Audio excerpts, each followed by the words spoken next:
Big Boss Malayalam season 5 Malayali പ്രേക്ഷകരുടെ ഒന്നടങ്കം മനസ്സ് കീഴടക്കിയ ഒരു താരം തന്നെയാണ് ജാസ്മിൻ ജാഫർ. വീടിനകത്ത് ചില പ്രവൃത്തികൾ വലിയ രീതിയിൽ പുറത്ത് വിമർശനങ്ങൾ ഉണ്ടാക്കിയെങ്കിലും ജാസ്മിൻ്റെ ആരാധക പിന്തുണയ്ക്ക് ഒരു കുറവും തന്നെ പറ്റിയിട്ടില്ല എന്നുള്ളതാണ് വാസ്തവം. ഇപ്പോഴും അത്രയേറെ ആരാധകരാണ് ജാസ്മിനെ ഇഷ്ടപ്പെടുന്നത്.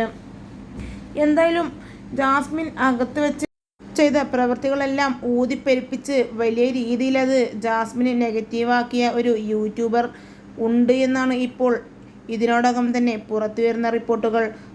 ജാസ്മിനെ ഈ നിലയിൽ എത്തിക്കാൻ കാരണവും ജാസ്മിൻ്റെ അടുത്ത സുഹൃത്താണ് എന്നുള്ള ഞെട്ടിക്കുന്ന വെളിപ്പെടുത്തലാണ് ഇപ്പോൾ പുറത്തു വരുന്നത്. എന്തായാലും ഇങ്ങനെയൊരു ഫ്രണ്ട്സ് ആർക്കും തന്നെ ഉണ്ടാവാതെ ഇരിക്കട്ടെ എന്നാണ് എല്ലാവരും ഇപ്പോൾ കമൻറ്റുമായി എത്തുന്നത്. ഇപ്പോഴത്തെ തൻ്റെ വിമർശനങ്ങൾ എല്ലാം തന്നെ കാറ്റിൽ പറത്തിക്കൊണ്ട് വിമർശനങ്ങൾ ഒന്നും തന്നെ വകവെക്കാതെ ജാസ്മിനി പുതിയ തൻ്റെ പഴയ ജീവിതത്തിലേക്ക് ആരംഭിക്കുകയാണ്. ഇന്ന് യൂട്യൂബിൽ ലൈവ് വരുന്നുണ്ട് എന്ന സന്തോഷം പങ്കുവച്ചാണ് ജാസ്മിൻ രംഗത്തെത്തിയിരിക്കുന്നത്. ഇനി താൻ യൂട്യൂബിൽ സജീവമായി തൻ്റെ സങ്കടങ്ങളെല്ലാം തന്നെ മാറ്റിവെക്കുകയാണ്.